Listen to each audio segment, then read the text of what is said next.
Okay, welcome back. Episode 7. You nervous? I'm nervous. I've done what? Not me. You're not? No, you're not. Okay. But yeah, look, done quite a few engine builds over the years. In terms of prep, we've got the good old service manual. It's available online, as you know. Yeah, have a little look at this. Come here. But it was the confused, sweating caricature I thought was funny. That's going to be it. It's hot. It is hot, but it's more about the stress of going, shit, are we about to ruin this very rare engine? Non-running. Non-running currently. Will it run again in the future? Well, tune in to find out. That might be episode 8 or 9. But this is the sort of chapter and verse of this project to the end, I think. From where we are at the moment, strip and clean the engine.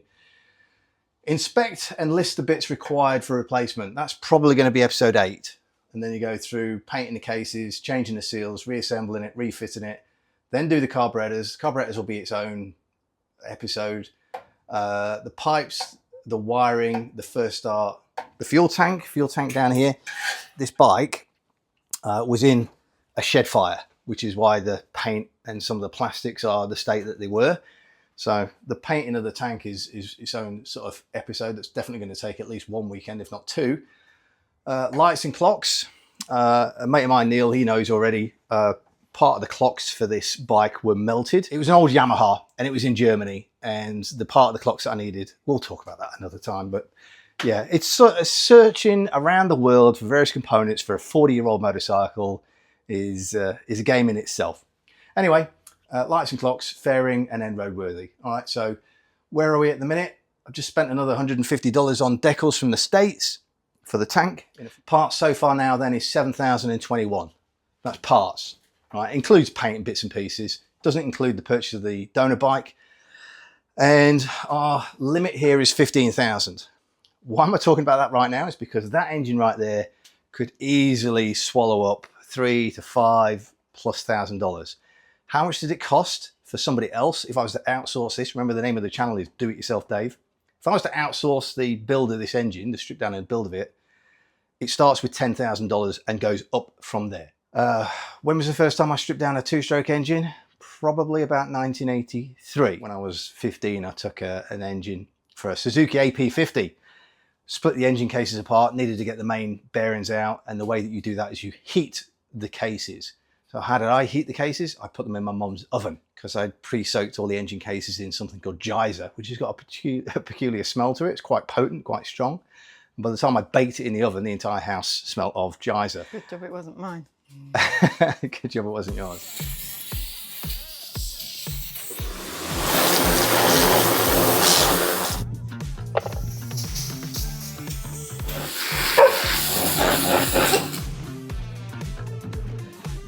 What is it Homer Simpson always says? Lift with your back, not with the legs. Yeah. Wipe my brow, get rid of the sweat. If it's hot or stress sweat, I don't know. But anyway, I'm fucking hot. It's hot. It's hot. Okay, look, I can work my way through this without following the instruction book for now. I'm going to remove a lot of these rubber hoses, the carburetor stuff, and then we'll get to the cylinder head. When I get to the cylinder head, I'll just point to this. See that number 10? Yeah. Okay. So number 10 is the first one off, but when you're rebuilding, it's the last one on. Yeah. So that's a coolant hose. We got. This is the power valve motor. Take a fillet.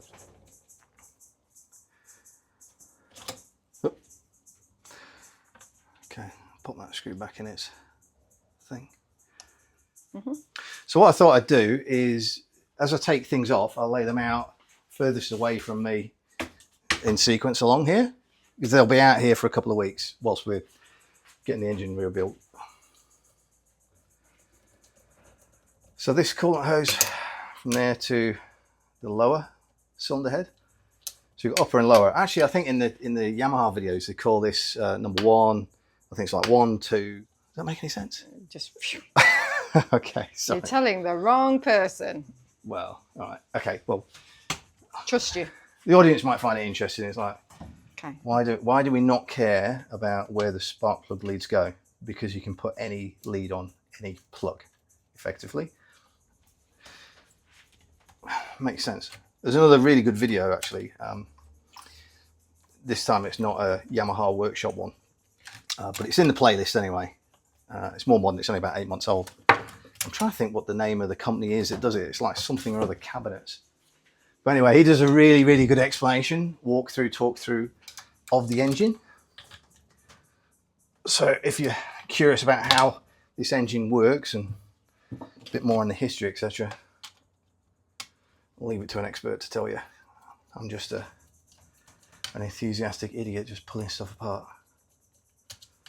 Copy it. I guess. Yeah, so much better if I don't destroy it. So the second one went to the second one down, which went to this here.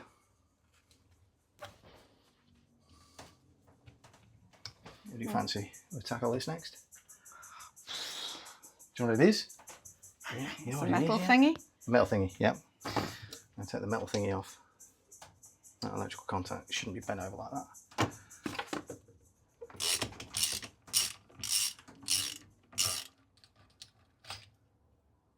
The bolt actually looks bent. So, 10. Get to the end. well, Otherwise I'll just- run out of... Okay, alright, pause it in. 6. Oh, It's got an O-ring, but it looks like... Is that supposed to be like that? Maybe. It looks like very it. looks very perfect like that, doesn't it? there's nothing in there, is there? So that really would have come off beforehand. There was only that top one holding it in, wasn't there? Okay, so that was a thermostat mounting. Just comes off between 2 and 3. Last but not least. Both these had copper washers. Okay. Okay, so first indication about the life of this patient comes from spark plugs. What can we see from there? Oh, black and oily. Okay.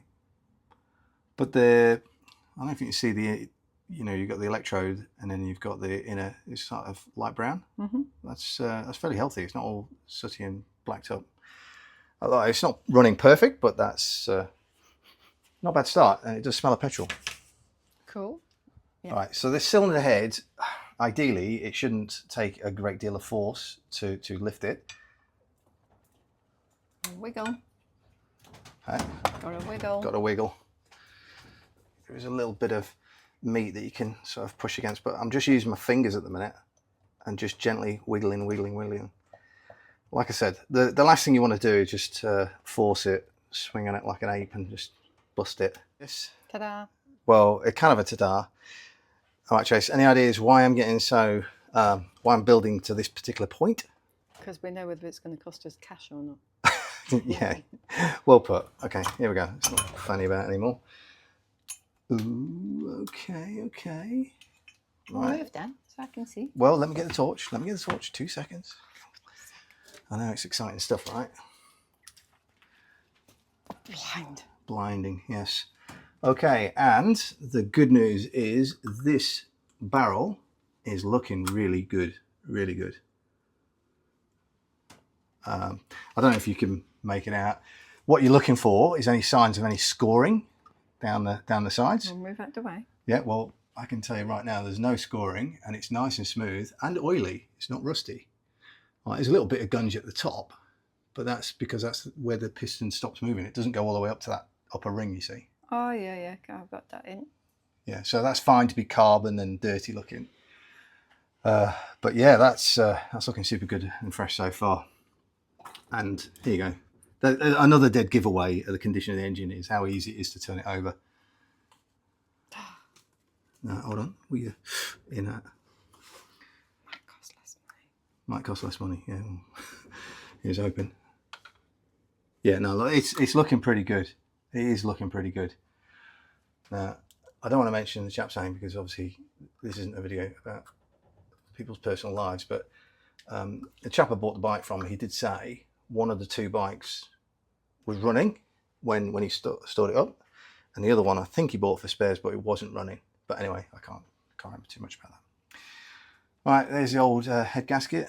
Let's take that off. This is what you, hey? 2. Yeah, so this is what you call a multi-layer head gasket. This is actually about 3 pieces all bonded together. Okay. Yeah. Some of the head looks in pretty good shape. Obviously we'll clean it all up, but yeah, it's not looking bad at all. So far so good, Trace. This is yeah, I'm pretty pumped about this. And I really wasn't too sure where or how this was going to play out. You knew it was a massive project. Could be. Yeah, pretty thorough.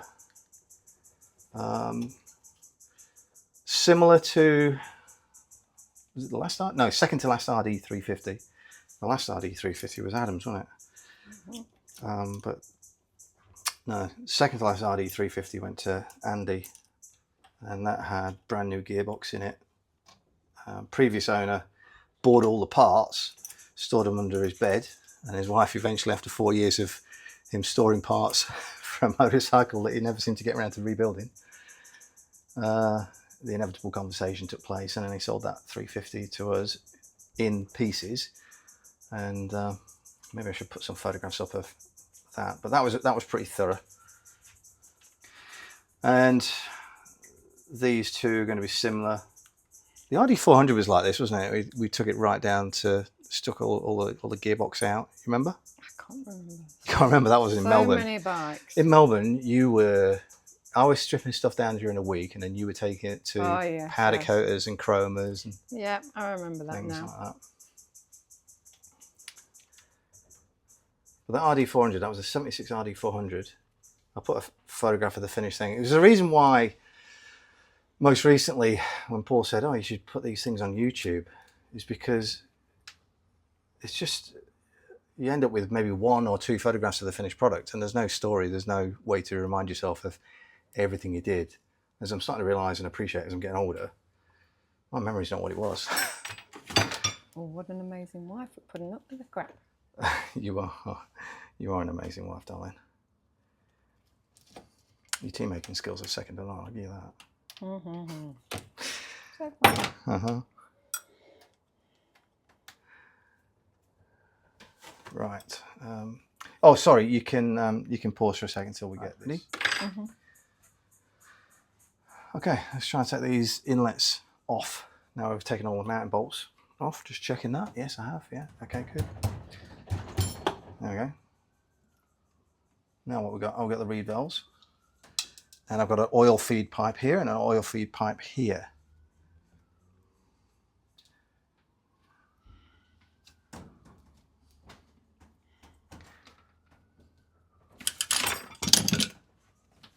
And take them off from here, the oil pump. Yeah. Mm-hmm. Okay. The sequence of these is important. So when we start again, we'll take a picture of this once we've got the cover. Okay, so this end cup cover, and then we've got those little pipe holders there.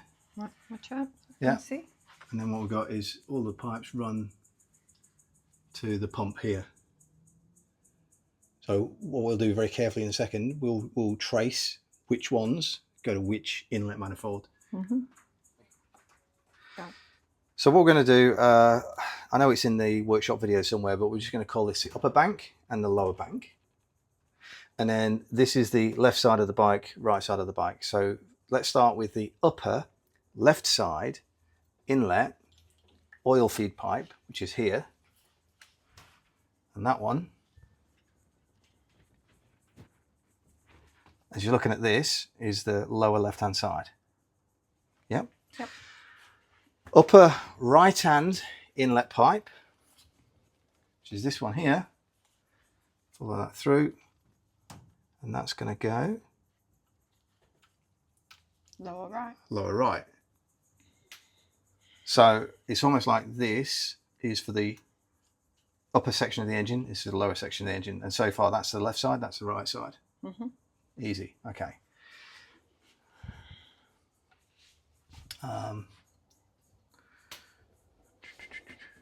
I'll have to wait until I get all the other. Okay, so what I've just done, I've just popped this inlet, I've separated it from the other inlet, I've kept the oil pipe on it, it's all good. Now to disconnect this rod, which goes to the YPVS from the control mechanism here, all it is one Allen key, one Allen stud that goes into there. So all I'm going to do is quickly pop that back in, so just so I don't lose it, that's all. And that's there like that. Okay, there shouldn't really be anything too much stopping me from taking the barrels off. What we've done at the minute is we've thrown the instruction manual away. Good old fashioned sort of, you know, it's just in the shed engineering here. So we're just making it up as we go. All right, so we've separated the inlets. The left hand one is still connected by the oil pipe here at the minute. The right one's connected by its oil pipe. It's off to one side. Just separated the two from each other, and decided that yeah, let's just take these barrels off. So all the nuts are off. Yep. Okay, so just to loosen this up a little bit, and to make sure we're not damaging anything, I'm just tapping very gently on the exhaust mounting studs. And you see straight away it's already broken the seal around there, so that one's loose. Yeah. Okay, just to make things a little bit easier, I've just taken this clamp off from the two power valves. Hopefully that'll allow us to separate the cylinders.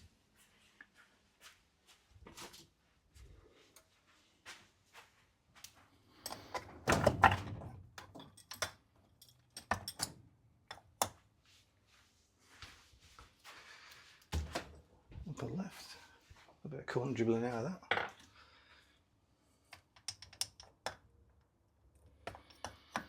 Everything's looking good so far. Virtue. There we go. And it's the lower inlet manifolds.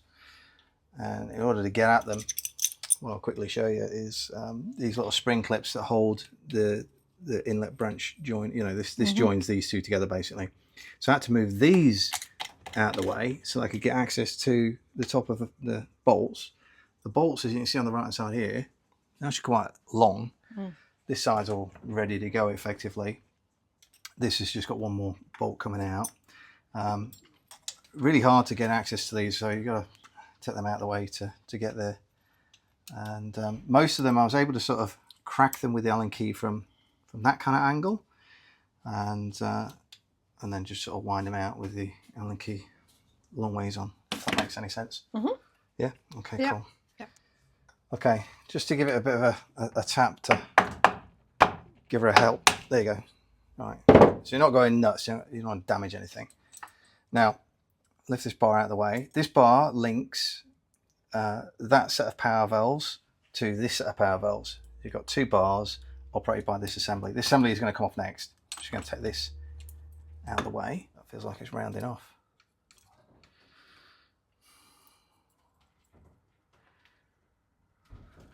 Yep. That was all right.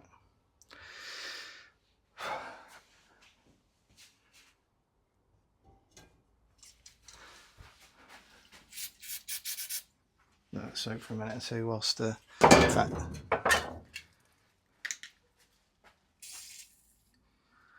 yeah, let that soak for a minute or two whilst we have there. That was a pain, right? Yeah. So at first, obviously, you start with your Allen key. It was clearly starting to round off. Put a bit of penetrating fluid on it. Still no joy. So then the next step was get the heat on it. Put some heat on it, and eventually the ultimate answer was the old impact.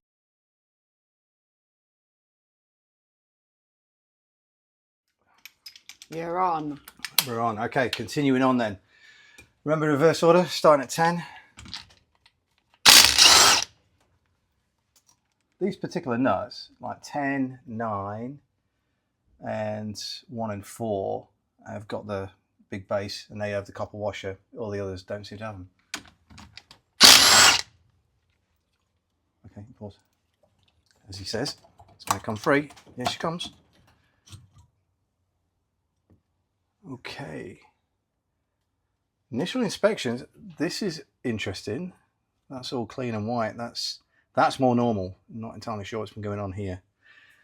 Might have a problem in there. Let's have a little look. Some light on the subject.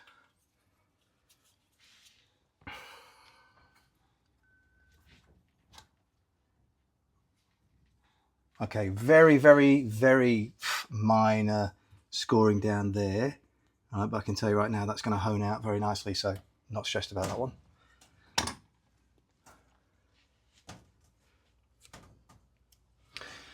You know what, I think we just saved thousands. This is good. This is all very good. Okay, this is going to be a light honing and resealing job at the moment until we get down to the crankshaft and we see what the state of the bearings are. So far, so good. Woohoo! Happy dance. Happy dance, damn right. Happy dance. Dad dance. Dad dancing. All my dancing is very cool. Okay, so power valve assembly, just keep that to one side until we're ready to clean and restore it. Separate the power valves again. This is all going a little bit too well at the moment, so. Don't jinx. Oh no, it's just that's how it is. You can't expect it to go perfectly, but so far it's going too well. That's not a complaint, by the way. That's just an observation. Whoops. Okay, that's just dirt.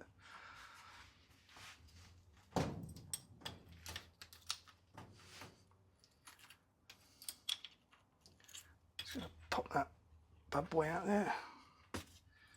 Okay, so we've now taken off the mounting bolts for these, but just before we pop these off, you've got a coolant pipe out the back here, so I'm just going to remove the mounting for that, separate it at this point here, unless it separates nicely from here, but we'll see. Okay, taking the 4 Allen screw bolts out from the coolant pipe. Now look down here near the pump, the coolant pump, and just give it a bit of a wiggle, and out she comes. Just no ring in there, it's holding it in, that's all it is a press fit. Help the cylinder head to come off. Nuts on the exhaust studs to protect the threads. A little bit of a, sorry, so you can see it. A little bit of a gentle tap on there.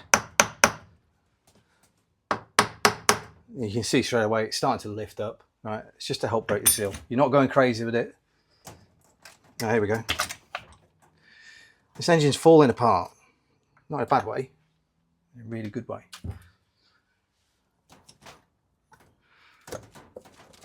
Just gently walk her up. Up she comes. Okay, baby. Up we go. Oops, coolant everywhere. That's all right. That's okay. Just a little bit of coolant. Put the head back on.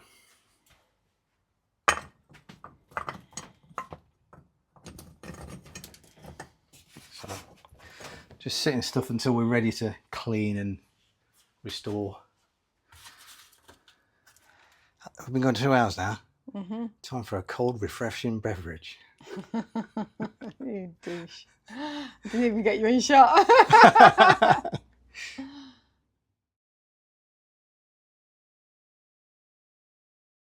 Okay.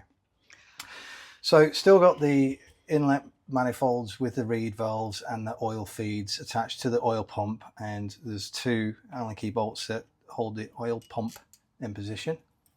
Okay, pause.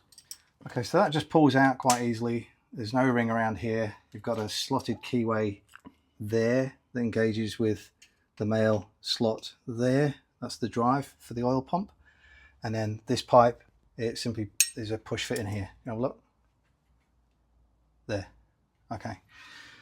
So, as I've said the whole time, I should be able to keep everything together, clean it up and refurbish it. I'm ready to read the instructions, or I could just use a bit of common sense and start disconnecting things like these oil pipes that go around the base, get all the ancillaries out of the way, ring of bolts and start taking the outer cases off before we split top and bottom. But that's the process I'm used to working to. If I get stuck, the book isn't very far away, but yeah, so far we've not really, well, we haven't needed it, have we? No, not at all. No, because you've told me every step of the way what I to know, do. that's it. As I say, I'm here to advise. Yeah, thanks, babe. All right.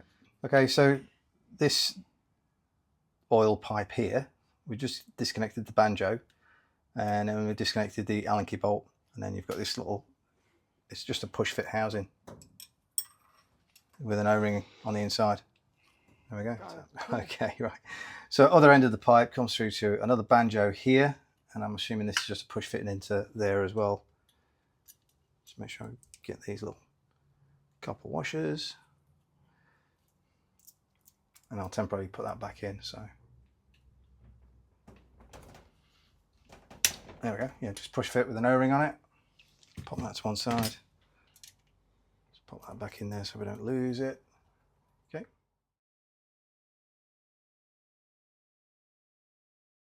So the bit I want you to just quickly take notice of is there's a little bracket here, and that belongs with that bolt. The amount of times I've done this where you just whip all the bolts out and you realise at the back end, oh, that bracket belongs in that hole, not this one, or vice versa.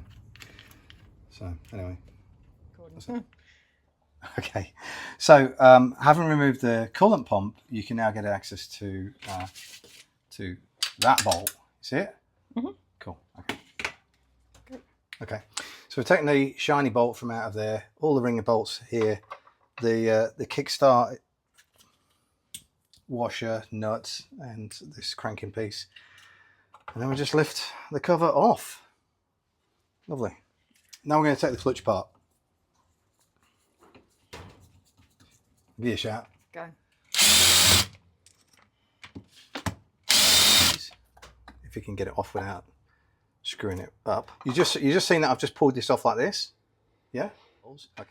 That nipple there lines up with these two dots here. Right. That didn't. It didn't, did it? No. It's supposed to be like that, right? That nipple should have been between these two dots there. And then you'll also notice that this rubber ring around here, there's a projection. I'll say rubber ring, so it's a metal ring, isn't it? Mm. Right. So that projection there fits between these two dots. There's another projection.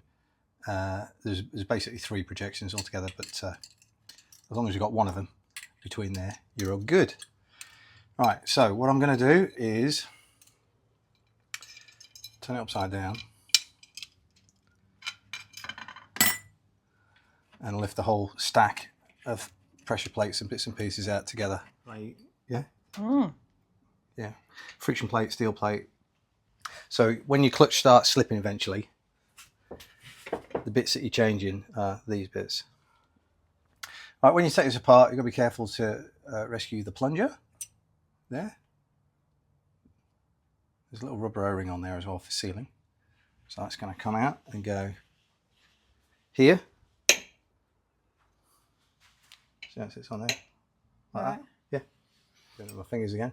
All right, I'm going to whack that tab over, and which I've got to be honest, I'm looking at the position of this nut and this locking tab. Can you see how this is? The way a locking tab works is that locking tab should be flat against a flat of this nut. Right. So this is part way. Yeah, exactly. So it's you might find that that's not fully tightened home or whatever, but yeah, that's not right.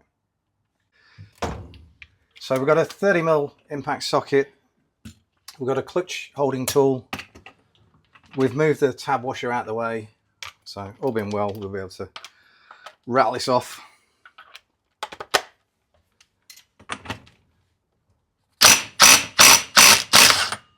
It's that easy. Okay. A, B, C. This little thin black one has got a different number of teeth on it than this one.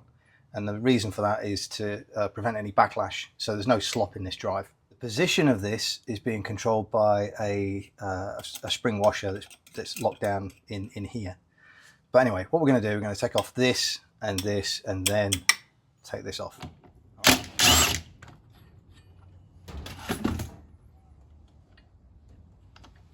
Right, that's not going to come off just yet because the basket's in the way, but now that we've slackened it all, see how there's a bit of play in there? That backlash there? Right, so now that that's loose, this is going to be easy to manipulate. So that's all we have to do is basically slacken that off. I'll do the same with the other one. That's already gone.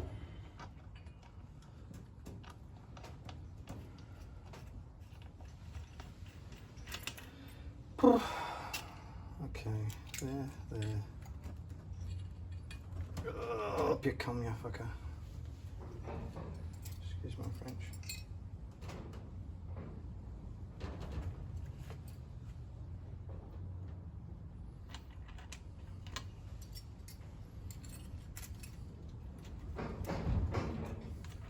Yeah, it's seen better days, that one. Yeah.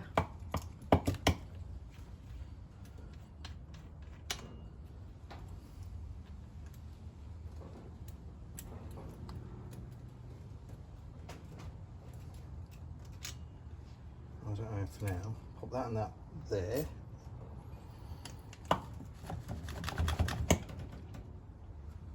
Just taking this off, stopping this.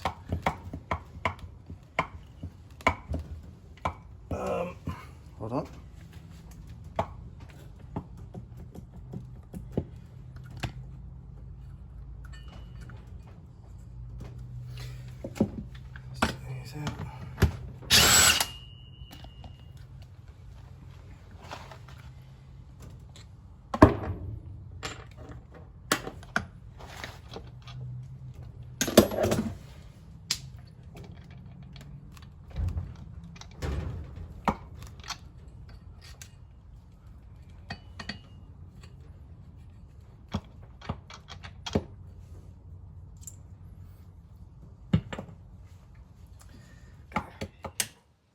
Okay, so you want to come this side a little bit. Right, can you see this little circular mark that's been on this pulley here? Mm-hmm. Okay, this is the balancer shaft, this one. Right, so that needs to line up with that punch mark there. I don't know if you can make that out. Mm-hmm. Okay, so I can see it. You can. Okay, so those two are lined up perfectly. That's great. Pause a sec. Okay, so earlier we were checking that circle was lined up with this dot. The other thing we have to do is make sure that this crankshaft and this crankshaft are timed together. Not right now, because obviously we're stripping it apart, but for future reference, there's a small projection here. You see it? On the inside edge of this black casing, there's a silver projection just there.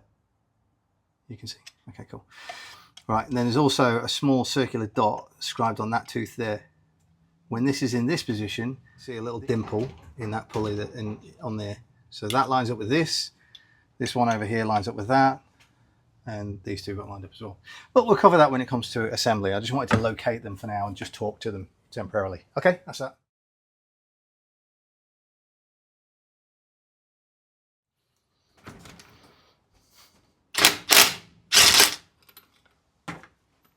Okay, three-legged puller. Out she comes. Recover the Woodruff key. Key in there. Tools, it's easy. What were you on about? It was really quick. Okay, so after removing the generator bowl, removing this was actually so far the most tricky piece. One bolt came out okay with an impact driver. The other two needed drilling / hammering, etc. to get out. So I need two new bolts. Swearing at. Say again, sorry? Swearing at. Was I swearing? Oh, right. Oh, okay, right, cool. Under your breath. Under my breath, yes. Okay, so I'm just getting the little bits of swarf out from the removal of those bolts. And whilst I tried a different couple of techniques, including welding a nut on it, the actual easiest way was take a drill and drill into the head, then take a larger drill into the head, then larger drill into the head until the head fell off. And because one of them came out, so the other two where the heads have fallen off and there's just part of a stud in there, then take the bowl off and then just get hold of it with a pair of pliers, the remaining thread, and just undo it. That was the way, in the end, that we resolved that. But there's a little bit of swarf, so I've just cleaned that out. Okay, oil pump cover. One long bolt goes all the way down through there. The other two, 1, 2, 3. I feel like I'm missing a bolt here. What you got in your hand? You're only taking those ones off. Two in your hand and one there. Yeah, I must take that one. I feel like, don't know where it is then. Yeah. So one of the things that the Yamaha workshop videos talk about is checking the strainer for stuff, you know, for garbage. And as you can see here, there is some. So this is all coming off as part of the cleaning exercise anyway. This ring of bolts here is to take the gearbox out, which we will be doing. I think before I forget to tell you about is this ball bearing is from in here. It's from in there, all right? Right. And that washer is from there. Okay. So what I'll do is I'll take these now and just pop them Safe with the clutch stuff. I mean, it might just come off with a rattle gun. He said, wishful thinking.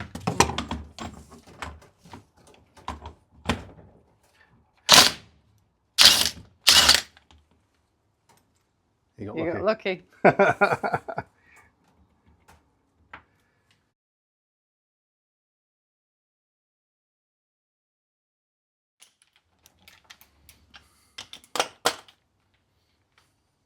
16.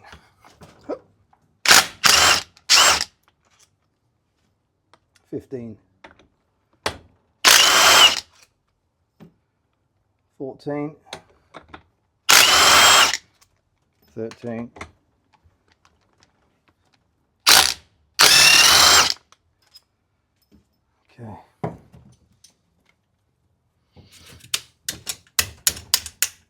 11.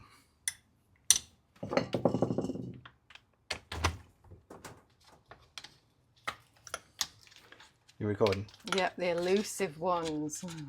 Okay.